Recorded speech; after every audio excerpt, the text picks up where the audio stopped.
శుక్లాంబరధరం విష్ణుం శశివర్ణం చతుర్భుజం ప్రసన్నవదనం ధ్యాయేత్ సర్వవిఘ్నోపశాంతయే.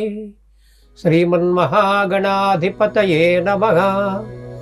ప్రణో దేవీ సరస్వతీ వాజేభిర్వాజినీవతి ధీనామవిత్రియవతు. శ్రీమహాసరస్వత్యై నమః. గురుర్బ్రహ్మా గురుర్విష్ణు గురుర్దేవో మహేశ్వరః.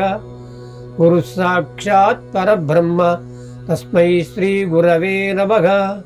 శ్రీ గురుభ్యో నమః. యో వేదాదౌ సరః ప్రోక్తో వేదాంతే చ ప్రతిష్ఠితః తస్య ప్రకృతిలీనస్య యః పరస్య మహేశ్వరః.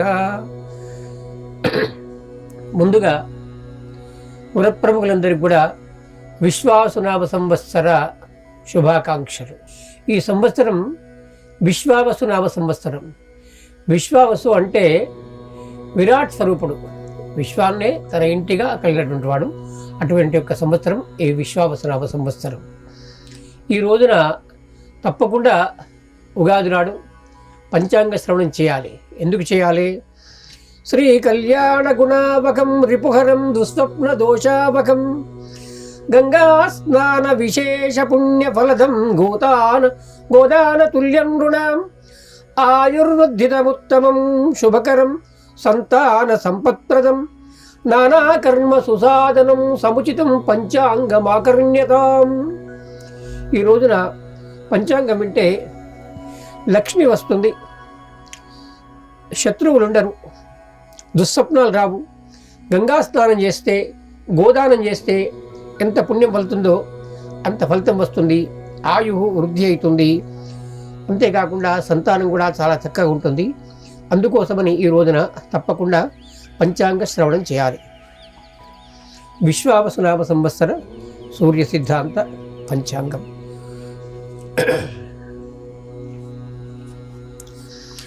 విశ్వావసునామ సంవత్సరం ఈ సంవత్సరం ధరలు కొద్దిగా మధ్యంగా ఉంటుంది. వర్షపాతం కూడా చాలా తక్కువగా ఉంటుంది. ప్రజలు రోగాలతో బాధలు పడుతుంటారు. రాజుల లోపల లోభత్వం వస్తుంది. ప్రభుత్వ కార్యక్రమాలు చక్కగా జరగవు. ధాన్యాలకు ధర పెరుగుతుంది. పశ్చిమ రాజ్యాల లోపల ఈతి బాధలు, అల్పవృష్టి, శ్రావణ భాద్రపద మాసంలో దుర్భిక్షం, ఆషాఢ మాసంలో రోగ బాధలు జరుగుతాయి. అంతేకాకుండా ఈ సంవత్సరం పశువులు కొన్ని రోగాలతోని చనిపోతుంటాయి. ఈరోజు ఈ సంవత్సరం అనుకోని ఒక రోగం వస్తుంది. దాంతో ప్రజలు చాలా బాధపడతారు. కాకపోతే గొప్పతనం ఏంటిదంటే ఈ సంవత్సరం రాజు సూర్యుడు. జ్యోతిషాస్త్ర ప్రకారంగా అంగారకుడు, రవి ఇద్దరు రాజులు, క్షత్రియులు. క్షత్రియులకు రాజ్యాధిపతి రావడం చాలా గొప్పతనం. ఈ సంవత్సరం రాజు సూర్యుడు. సూర్యుడు అంగారకుడు ఇద్దరు కూడా క్షత్రియులు. క్షత్రియులకు రాజ్యాధిపత్యం అంటే రాజు కావడం చాలా గొప్పతనం.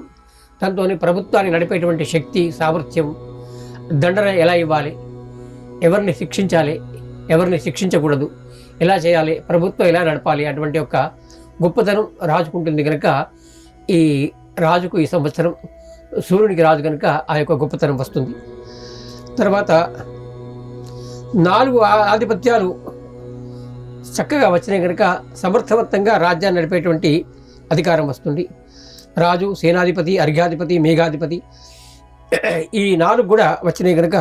కాకపోతే ఈ రాజరికంతో పక్క రాజ్యాలతోని, పక్కల వాళ్ళతోని, ఇరుగుపరి వాళ్ళతోని వైరం వృద్ధి అవుతుంది. నేనే గొప్పవాడిని, నాకన్నా గొప్పవాళ్ళు లేడు అనేటువంటి ఒక భావం వచ్చి పరస్పరంగా నిందలు చేసుకోవడం, కార్యక్రమాలు విలంబం కావడం, తన యొక్క గొప్పతనాన్ని, ఔదార్యాన్ని ప్రకటించుకోవడం దీంతోనే సరిపోతుందన్నమాట.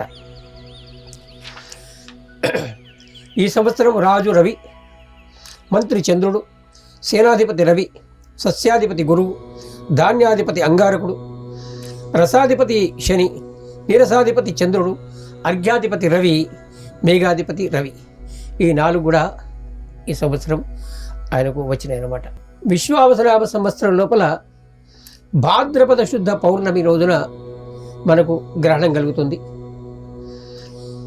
7/9/2025 ఆదివారం. ఆ రోజున రాత్రి 9:55 గ్రహణం పడుతుంది. మధ్యకాలం 11:40, మోక్షకాలం 1:25. మరలా ఫాల్గుణ మాసం లోపల అంటే 3 మార్చ్ 2026 ఫాల్గుణ శుద్ధ పౌర్ణిమ మంగళవారం రోజున మళ్ళీ కూడా గ్రహణం పడుతుంది. స్పర్శకాలం రాత్రి తెల్లవారుజామున 3:15, మధ్యకాలం రాత్రి తెల్లవారుజామున 5:01, మోక్షకాలం ఉదయం 6:37. ఈ సంవత్సరం మౌఢ్యమి 9/6/2025 అంటే జ్యేష్ఠ శుద్ధ త్రయోదశి సోమవారం నుంచి 9/7/2025 ఆషాఢ శుద్ధ చతుర్దశి వరకు మనకు గురుమౌఢ్యం ఉంది. తర్వాత 26/11/2025 మార్గశిర శుద్ధ షష్ఠి బుధవారం నుంచి 17 ఫిబ్రవరి 2026 మాఘ బహుళ అమావాస్య వరకు శుక్ర మౌఢ్యం ఉంటుంది.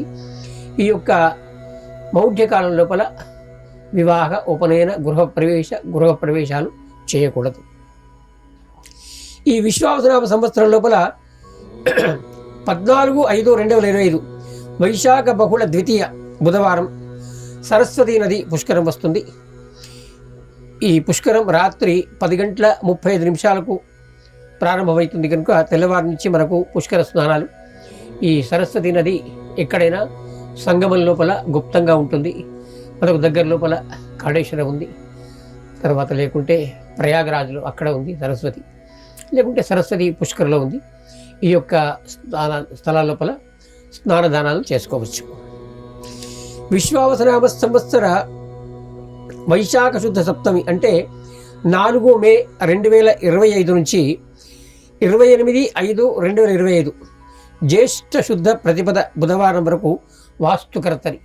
ఈ కర్తరి లోపల ఇళ్ళు కట్టకూడదు. గృహప్రవేశాలు పనికొస్తాయి, వివాహాలు పనికొస్తాయి, చక్కని కార్యక్రమాలు పనికొస్తాయి, కానీ కేవలం గృహ ఆరంభాలు పనికిరావు. అయితే ఈ సంవత్సరం రాజు రవి అని చెప్పినావు కదా, ఆ రాజు రవి అయితే ఏం చేస్తాడు?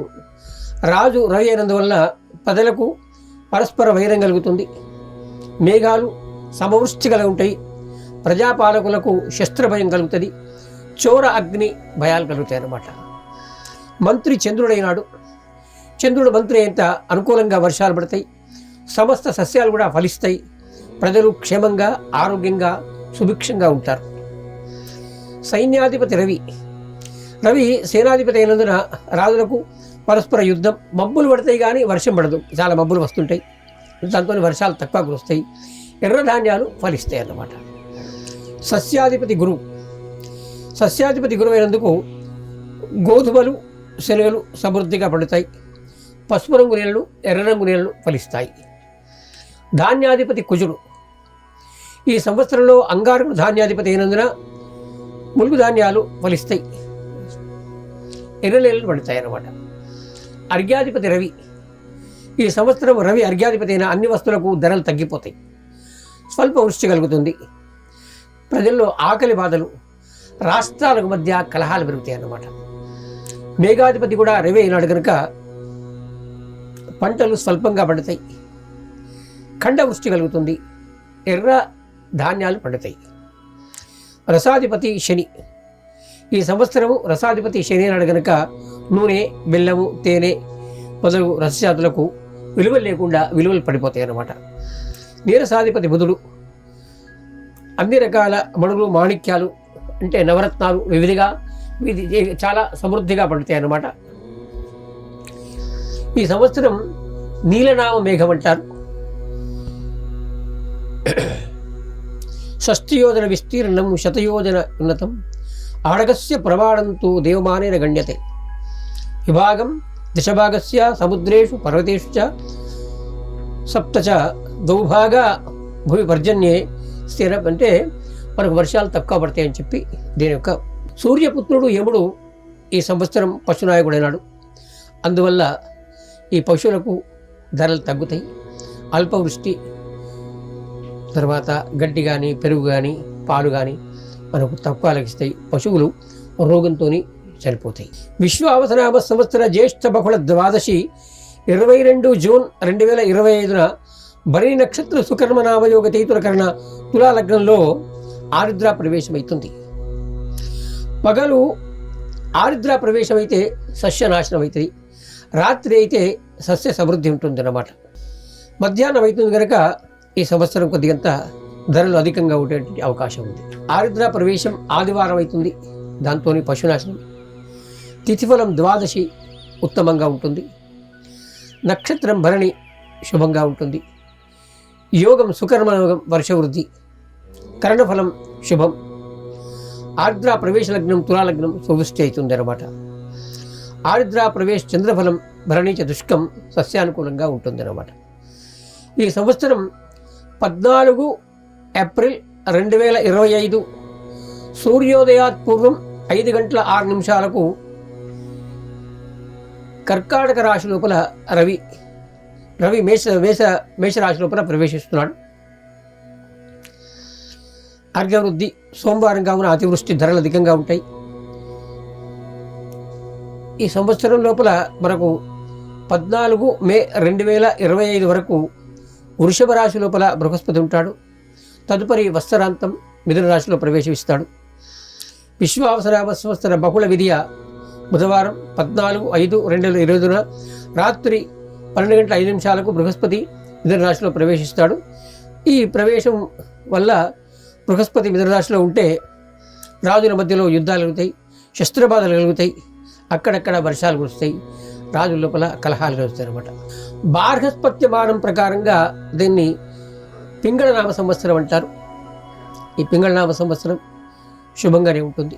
విశ్వావసనామ సంవత్సర వైశాఖ బహుళ విధియ బుధవారం 14 మే 2025 రోజున రాత్రి 12 గంటల 5 నిమిషాలకు అంటే 45 గడిల 42 విగడలకు దేవగురు బృహస్పతి మిథున రాశిలో ప్రవేశిస్తున్నాడు. ఆ రోజు నుంచి తెల్లారి నుంచి పుష్కర స్నానాలు ప్రారంభమవుతాయి అన్నమాట. జ్యేష్ఠుద్ధ ప్రతిపద బుధవారం అవుతుంది కనుక సుభిక్షంగా ఉంటారు, క్షేమం ఆరోగ్యంగా ఉంటారన్నమాట. జ్యేష్ఠ శుద్ధ ప్రతిపద బుధవారం కావున సుభిక్షం క్షేమ ఆరోగ్యం. ఆషాఢ శుద్ధ పంచమి ఇందువారం అంటే సోమవారం అవుతుంది కనుక ఇది కూడా సుభిక్షంగానే ఉంటుంది. దీన్ని ప్రత్యబ్ద యోగం అంటారు. ఆషాఢ శుద్ధ దశమి స్వాతి నక్షత్రంలో ఉంది కనుక మహావర్ష వేద ధ్రువం. ఏకాదశి రోహిణి యుక్తంగా ఉంది కనుక ఈ సంవత్సరం కూడా వర్షాలు పడేటువంటి అవకాశం ఉందన్నమాట. సస్యాభివృద్ధి అవుతుంది. పుష్యబహుళ అమావాస్య ఆదివారం అవుతుంది కనుక వ్యాధి ప్రబలిస్తుంది అనమాట.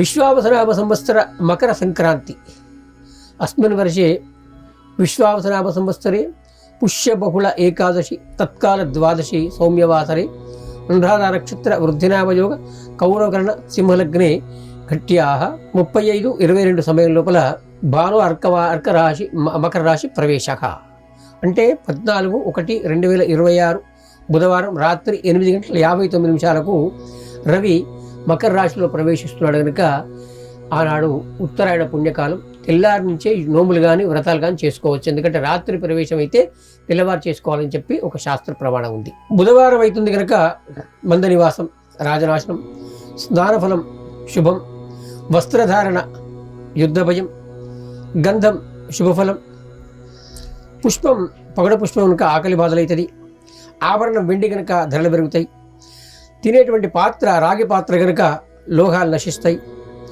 భక్ష్యం ఆహారం చేసేది ప్రజాపీడ కలుగుతుంది, ఫలం మామిడి పండు నటులకు సినిమా రంగం వాళ్ళకు కొద్దిగా హాని కలుగుతుంది. ఆయన యొక్క ఆయుధం కత్తి కనుక క్షుద్బాధ ఆకలి బాధ ఉంటుంది. చిత్రం పీత చిత్రం కనుక శుభప్రదంగా ఉంటుంది. వాహనం వారాహం రాజపీడ కలుగుతుంది. చేష్ట లజ్జాముఖం వృష్టి కలుగుతుంది. అవస్థాబలం అంటే కూర్చుంటాడు కనుక ధరలు నిలకడగా ఉంటాయి అన్నమాట. దిక్ఫలం ఉత్తరముఖంగా ఉంటాడు కనుక ఉత్తరోదయం క్షేమం. కృష్ణపక్షం కనుక సుభిక్షంగా ఉంటుంది, క్షేమం ఆరోగ్యం ఉంటుంది. తిథిఫలం ద్వాదశి కనుక సుఖంగా ఉంటారు. వారఫలం బుధవారం సుభిక్షం సువృష్టి క్షేమం ఆరోగ్యం కలుగుతుంది. కాలఫలం సింహలగ్నం కనుక పురుష చింత అంటే మగవాళ్ళకు కొద్దిగంత అనారోగ్యం కలిగినటువంటి స్త్రీల కన్నా మగవాళ్ళకు ఎక్కువ అనారోగ్యం వచ్చే అవకాశాలు ఉంటాయి అన్నమాట. లగ్న ఫలం మహాసౌఖ్యంగా ఉంటుంది. 15/1/2026 ఉదయం నుండి స్నానదాన తర్పణాలు ఆచరించవచ్చు. ఈ సంవత్సరం వర్షలగ్నం సింహలగ్నమైంది.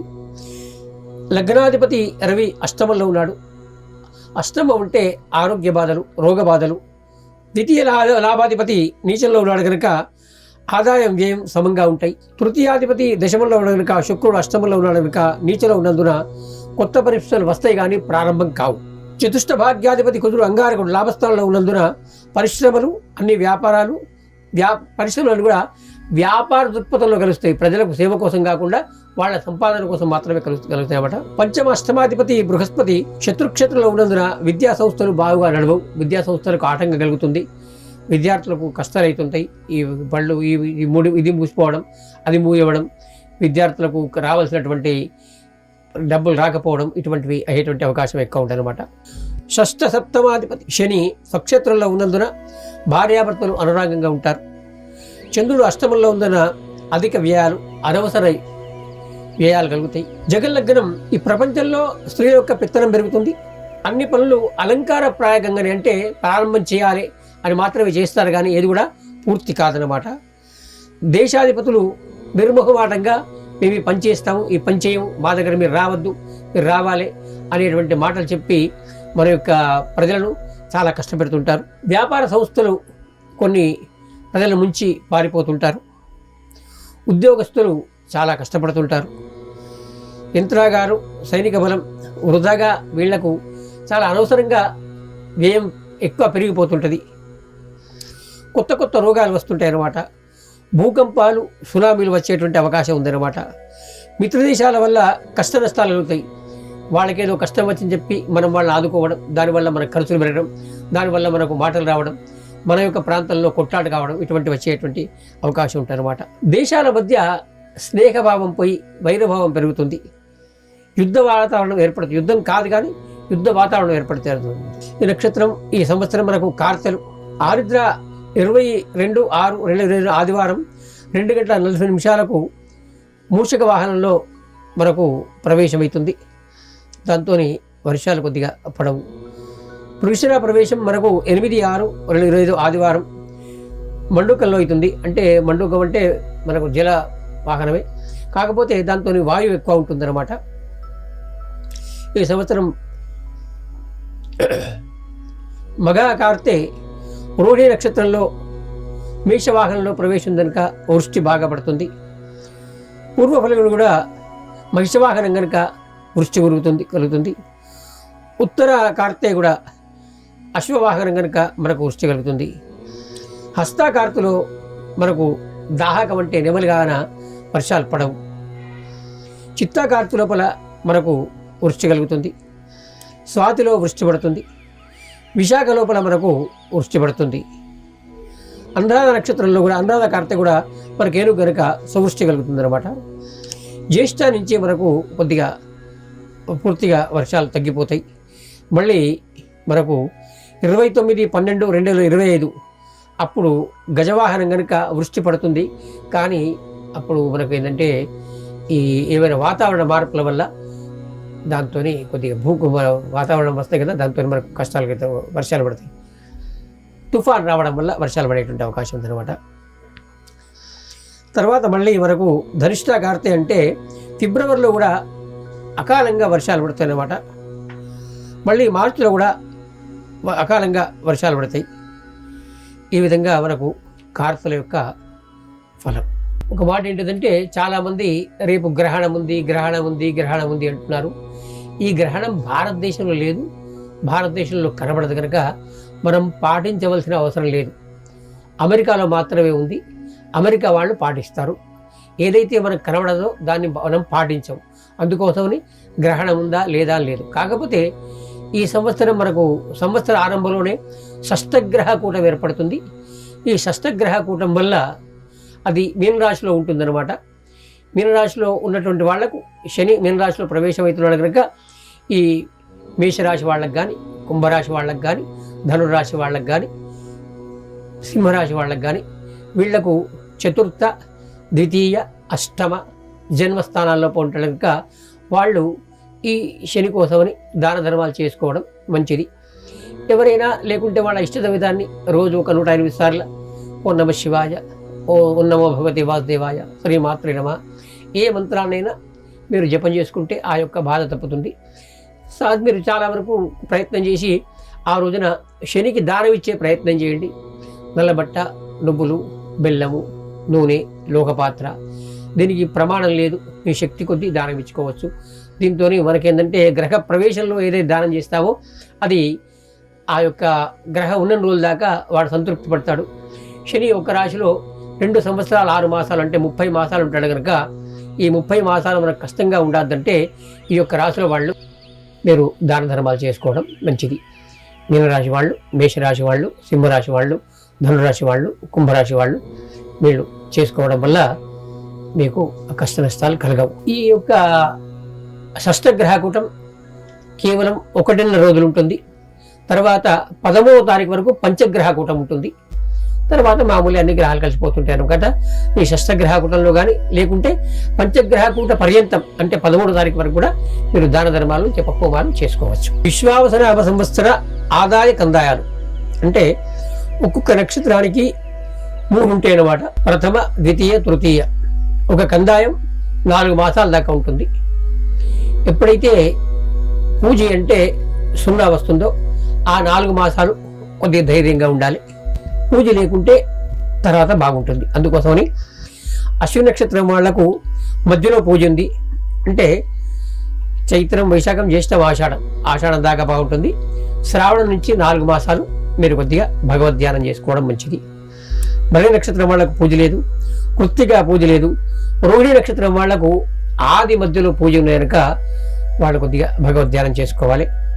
వృషభ నక్షత్రం వాళ్ళకు పూజ లేదు, ఆరుద్ర నక్షత్రానికి పూజ లేదు, పుండసు నక్షత్రానికి మధ్యలో పూజ ఉంది, పుష్యమి నక్షత్రానికి ఆది పూజ ఉంది, ఆశ్లేషకు అంత్య పూజ, మఘ నక్షత్రానికి మధ్యలో పూజ, ఉభ నక్షత్రానికి పూజ లేదు, ఉత్తర నక్షత్రానికి పూజ లేదు, హస్త నక్షత్రానికి మధ్యలో పూజ ఉంది, చిత్తా నక్షత్రానికి అంత్య పూజ ఉంది, స్వాతి నక్షత్రానికి పూజ లేదు, విశాఖ నక్షత్రానికి ఆది మధ్యలో పూజ ఉంది, అనురాధ నక్షత్రానికి పూజ లేదు, జ్యేష్ఠ నక్షత్రానికి పూజ లేదు, మూల నక్షత్రానికి మధ్య అంత్య 2 పూజలు ఉన్నాయి, పూర్వాషాఢ నక్షత్రానికి పూజ లేదు, ఉత్తరాషాఢ నక్షత్రానికి పూజ లేదు, శ్రవణ నక్షత్రానికి మధ్యలో పూజ ఉంది, ధనిష్ఠ నక్షత్రానికి పూజ లేదు, శతభిష నక్షత్రానికి ఆది అంత్యం లోపల మాత్రమే పూజలు ఉన్నాయి, పూర్వాభాద్ర నక్షత్రానికి మధ్యలో పూజ, ఉత్తరాభాద్ర పూజ లేదు, రేవతి నక్షత్రానికి పూజ లేదు. ఇది ఈ 3 ప్రకారంగా ఈ యొక్క 4 మాసాలు ఈ యొక్క ఆదాయ కందాలు పనిచేస్తాయి. మేషరాశి వాళ్లకు 2 ఆదాయం 14 వ్యయం, వృషభ రాశి వాళ్లకు 11 ఆదాయం 5 వ్యయం, మిథునరాశి వాళ్లకు 14 ఆదాయం 2 వ్యయం, కర్కాటక రాశి వాళ్లకు 8 ఆదాయం 2 వ్యయం, సింహరాశి వాళ్లకు 11 ఆదాయం 11 వ్యయం, కన్యారాశి వాళ్లకు 14 ఆదాయం 2 వ్యయం, తులారాశి వాళ్లకు 11 ఆదాయం 5 వ్యయం, వృశ్చిక రాశి వాళ్లకు 2 ఆదాయం 14 వ్యయం, ధనురాశి వాళ్లకు 5 ఆదాయం 5 వ్యయం, మకర రాశి వాళ్లకు 8 ఆదాయం 14 వ్యయం, కుంభరాశి వాళ్లకు 8 ఆదాయం 14 వ్యయం, మీనరాశి వాళ్లకు 5 ఆదాయం 5 వ్యయం. అయితే ఈ వ్యయం ఇంత ఉంది, ఆదాయం ఇంత ఉంది ఇట్లా కాకుండా దీనికి ఒక మార్గం ఉందన్నమాట. ఏంటంటే మన యొక్క ఆదాయ వ్యయాలు కలుపుకొని అందులో ఒకటి తీసేసి 8తో భాగిస్తే ఆ ఫలితం ఉంటుందన్నమాట.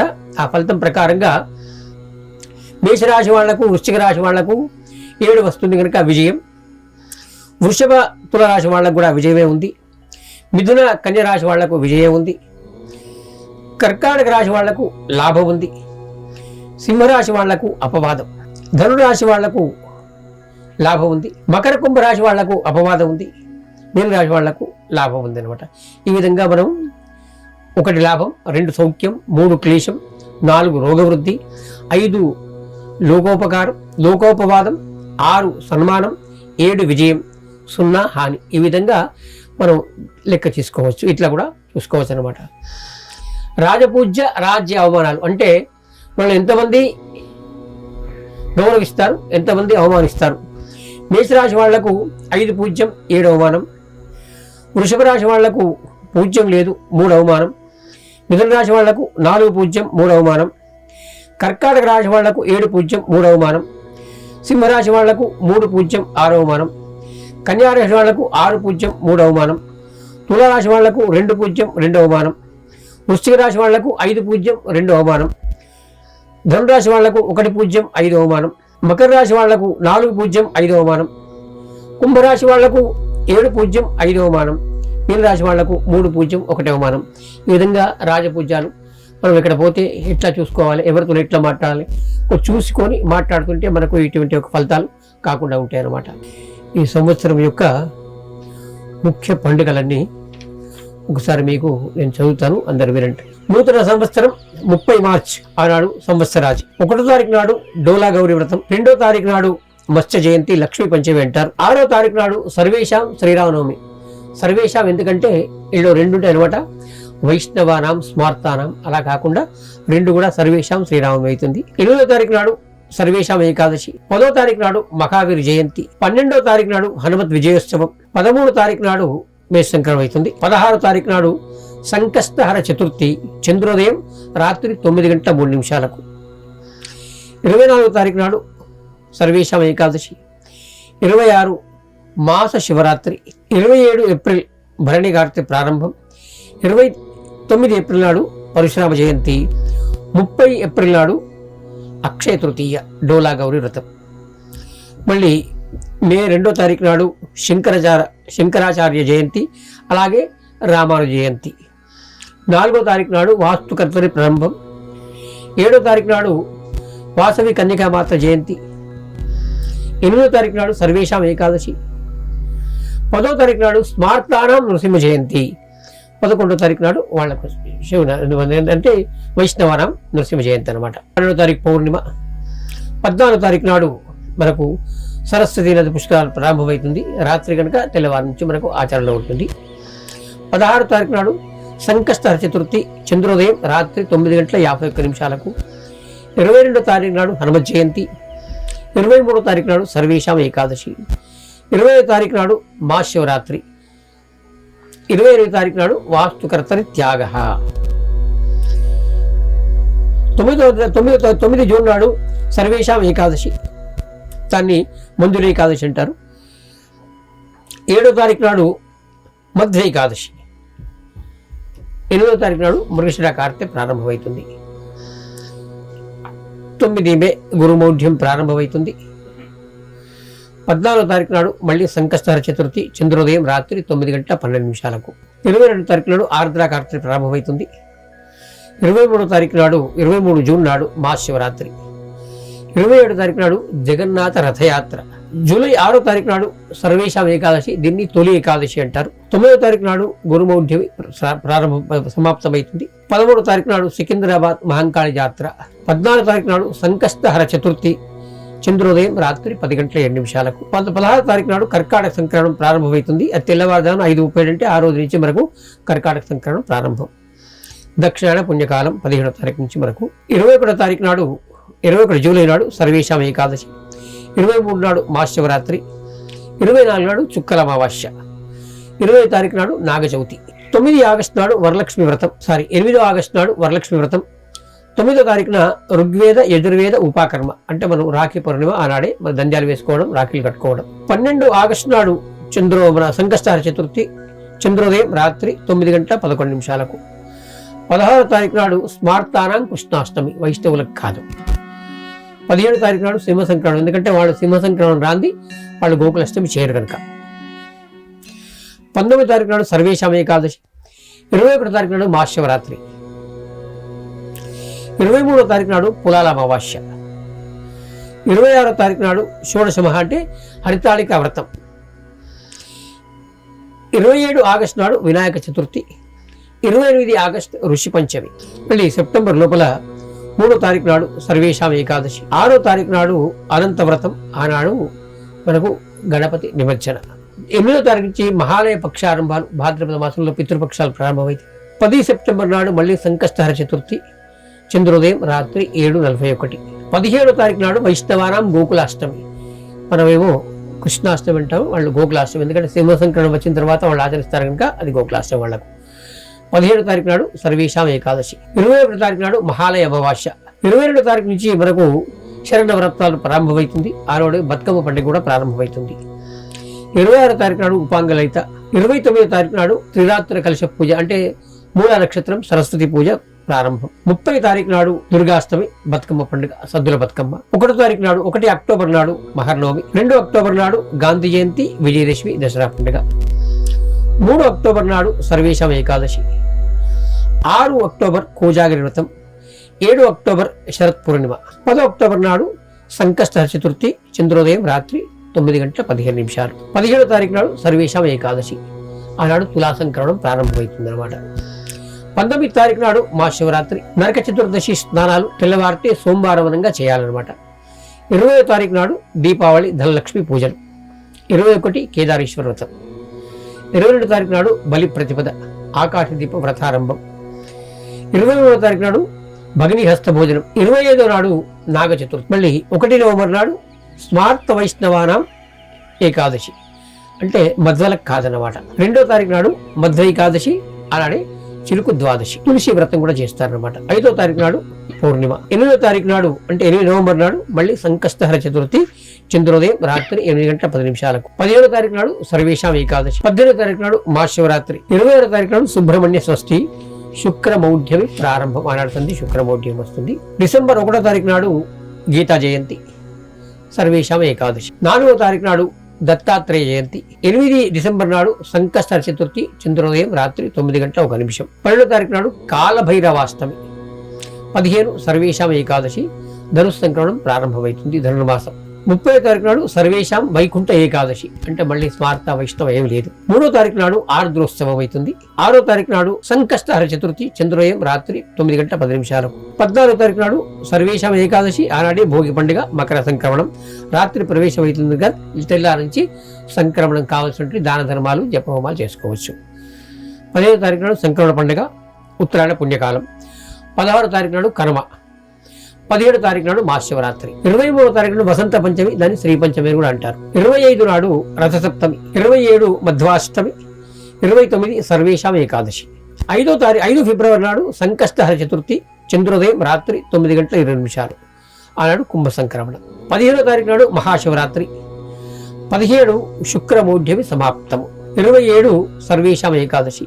1వ మార్చి నాడు కామదహనం. కామదహనం వేరు, హోళికా దహనం వేరు. హోళికా దహనం ఉత్తర ప్రాంతం వాళ్ళు చేస్తారు, దక్షిణ ప్రాంతం వాళ్ళు కామదహనం చేస్తారు. 3వ తారీఖు నాడు చంద్రగ్రహణం ఉంది. 6వ తారీఖు నాడు సంకష్ట చతుర్థి, చంద్రోదయం రాత్రి 9 గంటలకు. ఆనాడు వీర సంక్రమణం ప్రారంభం. 17 సర్వేషాం ఏకాదశి. 17 మహాశివరాత్రి.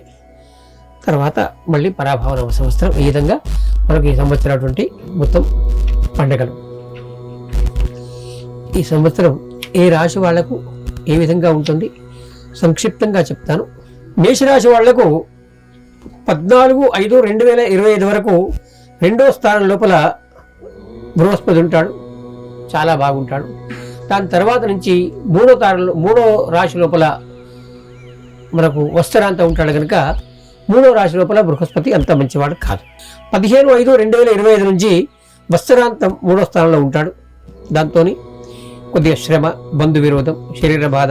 తర్వాత శని వస్త్రాంతం మొత్తం సంవత్సరాంతం కూడా 7.5 ప్రారంభమై 12వ రాశిలో ఉంటాడు, 12వ స్థానంలో ఉంటాడు కనుక దాంతో మనక్లేశం, తర్వాత దుష్ప్రవర్తన, అనారోగ్యం, కొద్దిగా అశాంతి, ధన నష్టం కలిగేటువంటి అవకాశం ఉన్నట. 18/5/2025 వరకు 12వ స్థానం నుంచి రాహు ఉంటాడు కనుక నేత్ర బాధ, అన్నదమ్ములతోని అక్కజల్లతోని కొద్దిగా కలహాలు, వృధా వ్యయం, దుర్వార్త శ్రవణం. కానీ అదే రాహు 19/5/2025 నుంచి 11వ స్థానంలో ఉంటాడు కనుక ఆ రాహు వల్ల మీకు అంత బాగా నష్టం కలగదు. కాకపోతే మీకు ఈ సంవత్సరం మేషరాశి వాళ్లకు కేవలం శని మాత్రమే 12వ స్థానంలో ఉంటాడు కనుక, తర్వాత మే నుంచి బృహస్పతి 3వ స్థానం ఉంటాడు కనుక సాధ్యమైనంత వరకు మీరు ఈ శని బృహస్పతుల కోసం శాంతి చేసుకోవచ్చు. శాంతి అంటే ప్రతి వాళ్ళు జపాలు హోమాలు చేసుకోవాలి ఏం లేదు, మీ ఇష్టదేవత జపం చేసుకోవచ్చు. కాకపోతే చిన్న శాంతి ఏంటంటే మీరు రోజు సాధ్యమైన రోజు శనివారం నాడు నువ్వులు బెల్లం, గురువారం నాడు శనగపప్పు బెల్లం ఈ విధంగా ఆవుకు పెట్టండి. లేకపోతే ఒక 25 రోజులు లెక్క పెట్టుకొని రోజు నువ్వులు శనగపప్పు బెల్లం కలిపి ఆవుకు పెట్టండి. దీంతో ఆ గ్రహం శాంతించి మీకు అనుకూలంగా ప్రవర్తిస్తాడు, అనుకూల ఫలితాలు వస్తాయి. దాంతో బాధపడాల్సిన అవసరం ఎక్కువ ఉంటుంది అన్నమాట. వృషభ రాశి వాళ్లకు ఈ సంవత్సరం 14/5/2020 వరకు 1వ స్థానంలో బృహస్పతి ఉంటాడు. కాకపోతే మళ్ళీ మే నుంచి సంవత్సరాంతం కూడా బృహస్పతి ధనస్థానంలో ఉండడంగా చాలా బ్రహ్మాండంగా ఉంటుంది అన్నమాట. శని 11వ స్థానంలో ఉంటాడు. ఆయన కూడా చాలా 11వ స్థానంలో ఏ గ్రహం ఉన్నా చాలా బాగుంటుంది, అది కూడా చాలా బాగుంది అనమాట. 18/5 వరకు 11లో ఉంటాడు రాహు. తర్వాత మళ్ళీ 10లోకి వస్తాడు కనుక దశమస్థానం మన కర్మస్థానం కనుక కర్మలోపం, చేసే పని లోపల కొంత లోపం కలిగి కష్టాలు వస్తాయి. కాకపోతే అంత పెద్ద బాధపడాల్సిన అవసరం లేదు. 2 గ్రహాలు కూడా చాలా ఉత్తమంగా ఉన్నాయి కనుక ఈ వృషభ రాశి వాళ్లకు ఈ సంవత్సరాంతం కూడా చాలా చక్కని గ్రహచారం ఉంది. దానికోసం బాధపడాల్సిన అవసరమేం లేదు. మిథున రాశి వాళ్లకు 14/5/2020 వరకు 12 లోపల ఊరు ఉంటాడు. తర్వాత జన్మంలో వస్తాడు. ద్వాదశం కానీ జన్మం కానీ 2 కూడా బృహస్పతికి మంచి లేవు కనుక మిథున రాశి వాళ్లకు బృహస్పతి బలం తక్కువ ఉందని చెప్పవచ్చు. శని 10వ స్థానంలో ఉంటాడు. రాహు కూడా 10వ స్థానంలో ఉన్నాడు. కాకపోతే ఈ రాశి వాళ్ళకు కూడా ఈ 3 గ్రహాలు అనుకూలంగా లేవు కనుక బృహస్పతి, శని, రాహు ఈ గ్రహాలకు బృహస్పతికి శనగలు పసుపు రంగు బట్ట, శనికి నువ్వులు నల్లబట్ట, రాహుకు నీల రంగు బట్ట మినువులు ఇవి దానం చేసుకోవచ్చు. లేకుంటే ఈ ధాన్యాన్ని కొద్ది బెల్లం కలిపి ఒక 21 రోజుల 41 రోజుల మనకు ఎంత వీలుంటుందో అన్ని రోజులు గోమాతకు పెడితే కూడా మీకు శాంతిస్తుంది. కాకపోతే ఈ రాశికి అధిపతి బుధుడు కనుక బుధుడికి అధిదేవత ప్రత్యేక దేవతలు విష్ణువు కనుక విష్ణు ఆరాధన చేసినట్టయితే ఓం నమో భగవతే వాసుదేవాయ అని చేసుకుంటే కూడా ఈ యొక్క గ్రహాలు శాంతిస్తాయి. కర్కాటక రాశి వాళ్లకు 14/5/2020 వరకు 11వ స్థానం లోపల గురువు చాలా బాగుంది. కానీ 15/5 నుంచి ఈ గురువు 12వ స్థానంలో వస్తాడు కనుక ధన వ్యయవుతుంది, స్థానచలం అవుతుంది, ధన నష్టం కలుగుతుంది, తర్వాత అవమానాలు కలుగుతాయి. ఈ సంవత్సరంలో శని 9వ స్థానంలో ఉండడం కనుక కొద్ది వ్యాధి వచ్చేటువంటి అవకాశాలు ఉంది. 9వ స్థానంలో రాహు ఉన్నాడు కనుక రాహు 9వ స్థానం లోపల భాగ్య నష్టాన్ని, వాహన ప్రమాదాలు చేస్తాడు కనుక ఈ రాశి వాళ్ళకు కూడా మళ్ళీ అష్టమంలో వస్తున్నాడు కనుక వీళ్ళు కూడా ఈ శని, బృహస్పతి, రాహు గ్రహాలకు జప హోమ దానాలు చేసుకోవచ్చు. లేదా ఆ గోమాతకు పెట్టుకొని అశ్వత్థ ప్రదక్షిణాలు చేసినట్టయితే ఈ కర్కాటక రాశి వాళ్లకు అధిపతి చంద్రుడు కనుక ఈ చంద్రుడికి అధిపతి శివుడు కనుక శివారాధన చేసిన, అమ్మవారి ఆరాధన చేసిన ఈ యొక్క గ్రహాలు శాంతిస్తాయి. సింహరాశి వాళ్లకు 14/5/2020 వరకు 10వ స్థానంలో ఉన్నాడు. కానీ తర్వాత వస్తరాంతం కూడా 11వ స్థానం లోపల బృహస్పతి చాలా బాగా ఉంటాడు. కీర్తి, తేజస్సు, యశస్సు అన్నీ కూడా పెరుగుతాయి అన్నమాట. ఈ శని మాత్రం అష్టమ స్థానంలో ఉన్నాడు. అష్టమ ఆయుష్య స్థానం, ఆయుష్యం అంటే ఆరోగ్యం కూడా అవుతుంది కనుక వీళ్ళ కొద్దిగా ఆరోగ్య బాధలు కలిగేటువంటి అవకాశం ఉంది. తర్వాత 7వ స్థానంలో రాహు వస్తున్నాడు కనుక భార్యాభర్తలకు కలహాలు కలిగేటువంటి అటువంటి యొక్క అవకాశం ఉంది కనుక శని రాహులకు శాంతి చేసుకోవడం ఉత్తమం. కన్యా రాశి వాళ్లకు 14/5/2020 వరకు 9వ స్థానంలో గురువు చాలా శ్రేష్ఠుడు. తర్వాత మళ్ళీ 10వ స్థానంలో వస్తాడు. 10వ స్థానంలో వస్తే కొద్దిగా వ్యయం, వృధా సంచారం, ధనధాన్య నష్టం, నిరుత్సాహం, స్థానచలనం కలిగేటువంటి అవకాశం ఉందన్నమాట. శని 7మలో ఉన్నాడు. 7వ స్థానం భార్యాస్థానం. దీంతో భార్యకు దూరంగా ఉండడం, దేశాంతరం పోవడం, ఇంకో ఊరికి పోవడం, దూరంగా ఉండడం, కళత్రపీడ, భయం, ద్రవ్య నష్టం కలిగేటువంటి అవకాశాలు అన్నమాట. అట్లాగే రాహు కూడా అందులోనే ఉన్నాడు కనుక వృధా సంచారం, ధనధాన్యాదులు స్వల్పంగా ఉంటాయి అన్నమాట. అందుకోసం వీళ్ళు ఈ గ్రహాలకు శాంతి చేసుకోవడం మంచిది. తులారాశి వాళ్లకు 14/5/2020 వరకు 8వ స్థానంలో గురు, తర్వాత 9వ స్థానంలో బృహస్పతి, 9వ స్థానంలో చాలా మంచివాడు. దాంతో నూతన గృహాలు కట్టుకోవడం కానీ ఏదైనా లాభం కానీ అటువంటి అవకాశం ఎక్కువ ఉందన్నమాట. 6వ స్థానం లోపల బృహస్పతి ఉన్నాడు కనుక శత్రు సంహారం అవుతుంది, అంటే ధనధాన్య వృద్ధి అవుతుంది, భూలాభం అవుతుంది, పశులాభం అవుతుంది, శత్రునాశనం అవుతుంది. అందుకోసం వీళ్లకు తర్వాత మళ్ళీ 19/5 నుంచి 5వ స్థానంలోకి వస్తున్నాడు కనుక సంతానంతో కొంత విరోధం అంటే పిల్లగాళ్ళ కోసం కొద్ది ఖర్చులు ఎక్కువ అవ్వడం, వివాహం కోసమో విద్య కోసమో కొద్దిగంత అధికంగా వ్యయం అయ్యేటువంటి అవకాశం ఉంది. కొద్ది జాగ్రత్తగా ఉంది. తర్వాత వీళ్లకు 11వ స్థానం లోపల మళ్ళీ రాహు ఉంటున్నాడు కనుక ఈ రాహు వల్ల వృద్ధి, జీవన సౌఖ్యం, ఆరోగ్యం కలుగుతుంది.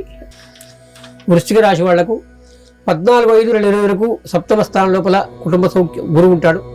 దీంతో కుటుంబ సౌఖ్యం, రాజదర్శనం, శుభకార్యాలు, కార్యయత్ని, ఆరోగ్యం అన్నీ కలుగుతాయి అన్నమాట. 15/5 నుంచి ఈ యొక్క బృహస్పతి 8వ స్థానంలో వస్తున్న శరీర బాధ ఉంటుంది కొద్దిగంత. తర్వాత వాక్ కాఠిన్యం అంటే తొందరగా మాట్లాడడం, అనుకోని మాట్లాడడం, నోరు జారడం అవుతుంది. కొద్దిగా వాళ్ళు సంపాదించుకుంటే మంచిదన్నమాట. 18/5 వరకు రాహు 5వ స్థానంలో ఉంటాడు. దాంతో సంతానంతో విరోధం, అకాల భోజనం అవుతుంది. దాని తర్వాత అర్ధాష్టమంలో వస్తాడు. అర్ధాష్టమం లోపల వాడు మంచివాడు కనుక, మంచివాడు కాదు కనుక కుంభరాశికి వస్తున్నాడు కనుక ఈ శని రాహుకేతువులు ఎప్పుడైనా అప్రదక్షిణంగా అంటే ఉల్టా వస్తారు కనుక మీనులోంచి మళ్ళీ కుంభానికి వస్తాడు కనుక అర్ధాష్టమంలో ఉంటాడు. అర్ధాష్టమం సుఖస్థానం, మాతృస్థానం, జలస్థానం, బంధుస్థానం. అంటే బంధు విరోధం అవుతుంది, సుఖం తక్కువగా ఉంటుంది. అందుకోసమని ఈ రాహు కోసమని కొద్దిగా జపదానాలు చేసుకోవడం. ధనురాశి వాళ్లకు 14/2 వరకు 6వ స్థానం లోపల గురువు. దీంతో బంధువులతోని కలహాలు, రుణబాధ, భయం, మన సంతానంతో వైరం కలుగుతుంది. కానీ 15 నుంచి 1 సంవత్సరం గురువు మంచి స్థానంలో వస్తున్నక 7వ స్థానంలో వస్తున్నక చాలా బాగుంటుంది అన్నమాట. కాకపోతే అర్ధాష్టమంలో శని, అర్ధాష్టమంలో రాహు వీళ్ళిద్దరు ఉన్నారు. అయితే ధనుడు మీన రాశాలకు బృహస్పతి ఒక్కడే కనుక తన రాశిలో ఉండి తను శత్రుక్షేత్రంలో ఉన్నాడు కనుక ఈ రాహు శనులు కొద్దిగా అధికంగా బాధించేటువంటి అవకాశం ఉంది కనుక ధనురాశి వాళ్ళు తప్పకుండా సాధ్యమైనంత వరకు జపం చేయించుకోండి, లేదా మీరు జపం చేసుకోండి. జపం చేసుకోవడానికి వేదమంత్రమే కావాలి లేదు, పురాణమంత్రం కావచ్చు, లేదా ఓం శనిష్ఠాయ నమః, ఓం రాఘవే నమః. ఇవి కూడా మీరు సంఖ్యాపూర్వకంగా శనికేవో 19,000, రాహుకేవో 18,000 ఈ విధంగా జపం చేసుకొని దానం ఇవ్వండి. రాహుకు నీలి రంగు బట్ట, మినుములు, బెల్లము, నూనె. శనికేవో నల్ల రంగు బట్ట, నువ్వులు, పాదరక్షలు, లోగపాత్ర ఇవి దానం ఇవ్వండి. సాధ్యమైన రోజుల దాకా మీరు భగవత్ ఆరాధన చేసుకోవడం మంచిది. శివారాధన చేస్తారా, వైష్ణవారాధన చేస్తారా, దేవీ ఆరాధన చేస్తారా, ఏది చేసినా ఒకటే. సర్వదే నమస్కార కేశవం ప్రతిగచ్చతి, అక్కడ ఏం భేదం లేదు. మీకు ఏ దేవుడైతే, ఏ విగ్రహం, ఏ పేరు మీకు నమ్మకం ఉందో ఆ యొక్క దేవుణ్ణి మీరు స్మరించుకోండి. తర్వాత ఈ రాశి వాళ్ళు ఇదే రోజున అంటే ఈ 30వ తారీఖునే వస్తున్నాడు కనుక 30వ తారీఖు నాడు దానం ఇస్తే వాళ్లకు చాలా బాగుంటుంది. శని రాహులకు ఆ రోజు మీరు సాధ్యమైనంత వరకు దానం చేసేటువంటి ప్రయత్నం చేయండి. మకర రాశి వాళ్లకు 14/5 వరకు 5వ స్థానం లోపల బృహస్పతి, తర్వాత 6వ స్థానంలో వస్తాడు. దాన్ని శత్రుక్షేత్రం అంటారు. శత్రుక్షేత్రం ఉంటే రుణచోరాగ్నివాదంచ భయం దారాపుత్ర విరోధకమని. అందుకోసమని అంటే భార్యతోని కానీ పుత్రులతోని వైరమయ్యేటువంటి అవకాశం ఉంటుంది. మీరు కొద్దిగా బుద్ధి కుశలతంగా చక్కగా ఉండాలి. తర్వాత 18 నుంచి 3వ స్థానం లోపల రాహుకు ఉంటాడు కనుక, శని కూడా ఉంటాడు కనుక తృతీయైకాశే రాహు, తృతీయైకాశే శని, తృతీయైకాశే భౌమ సర్వారిష్టోపశాంతి అని 3వ స్థానం లోపల, 6వ స్థానం లోపల, 11వ స్థానం లోపల ఈ దుష్టగ్రహాలు క్రూరాభాను తమశని ధ్వజకుజ. క్రూరులంటే అంగారకుడు, రవి, రాహు, కేతు, శని. ఈ యొక్క గ్రహాలు 3, 6, 11వ స్థానంలో ఉంటే చాలా శుభలతో ఇస్తారు. అందుకోసమని ఈ మకర రాశి వాళ్లకు ఈ శని రాహులు ఇద్దరు కూడా 3వ స్థానంలో ఉంటే కనుక చాలా బాగుంటుంది. ఒక బృహస్పతికే మీరు శాంతి చేసుకుంటే మంచిది, లేదా ఇష్టదేవత ప్రార్థన చేసుకోవచ్చు. కుంభరాశి వాళ్లకు 4వ స్థానం, అర్ధాష్టమ స్థానం లోపల బృహస్పతి. తర్వాత 5వ స్థానంలో వస్తున్నాక 5వ స్థానం బృహస్పతికి చాలా మంచిది, సంవత్సరాంతం బాగుంటుంది. కానీ శని ఈ 2వ స్థానం అంటే 7.5 లోపల లాస్ట్ది. మకర రాశికి వచ్చినప్పుడు 7.5 ప్రారంభమవుతుంది. అప్పుడు 2వ సంవత్సరాలు, కుంభంలో 2వ సంవత్సరాలు, మీనంలో 2 సంవత్సరాలు, అంటే 5 సంవత్సరాలు గడిచిపోయింది. ఇప్పటి వరకు 2.5 సంవత్సరాలు ఉంటుంది. అంత్యం లోపల శని మంచి చేస్తాడని చెప్పి ఒక వాదన ఉంది. కాకపోయినప్పటికి కూడా ఆ గ్రహం క్రూరమే కనుక ఈ శని రాహులకు కొద్దిగా మీరు శాంతి చేసుకోవడం మంచిది. మీనరాశి వాళ్లకు ఇప్పుడు 3వ స్థానం లోపల బృహస్పతి, తర్వాత 4వ స్థానం లోపల ఈ 2 స్థానాలు కూడా మంచిది కాదు. తర్వాత ఈ శనీశ్వరుడు కూడా 12వ స్థానం లోపల ప్రారంభమైనాడు, అంటే జన్మస్థానంలోకి వచ్చినాడు. ఆ శని కూడా బాగలేడు. రాహు కూడా 12వ స్థానంలో ఉన్నాడు, మన జన్మస్థానంలో ఉన్నాడు. మళ్ళీ తర్వాత రాహుకు మారుతున్నాడు. రాహు ఎప్పుడు మారుతాడంటే 19/5 నుంచి మారుతాడు కనుక అప్పటి నుంచి కొద్దిగా 18 మే నుంచి రాహు ఒక బాధ తప్పుతుంది. కానీ ఈ శని బృహస్పతి 2 గ్రహాలు మీనరాశి వాళ్ళకి బాగలేదు కనుక ధనురాశి వాళ్ళు మీనరాశి వాళ్ళు మీరు తప్పకుండా దాన ధర్మాలు చేసుకొని జపహోమాలు చేసుకుంటే చాలా మంచిగా. ఈ గ్రహణాలకు కానీ మన ఉత్సవాలకు కానీ ఏ ప్రాంతంలో ఉంటారో ఆ ప్రాంతంలో అవలంబించడం మంచిది. కొన్ని పంచాంగాల లోపల ఈ దీపావళి ఒకరోజు వెనుక రాసినారు, అది ఆచరణ యోగ్యం కాదు. ఎందుకంటే నిర్ణయ సాగర పంచాంగం లోపల 5 గంటలకే అమావాస్య పోతుంది. అమావాస్య సూర్య అస్తమయానికి ఉంటేనే దీపావళి చేసుకోవాలి, ధనలక్ష్మి పూజ అని చెప్పి శాస్త్రం ఉంది కనుక ఆ రోజు కాదు. హోళికా దహనానికి గ్రహణం వస్తుంది కనుక ఒకరోజు ముందునే హోళికా దహనం చేసుకోవాలి. సర్వేషాం సమస్తే జనాం సర్వేషాం సుఖినో భవంతు, సర్వే జనా సుఖినో భవంతు.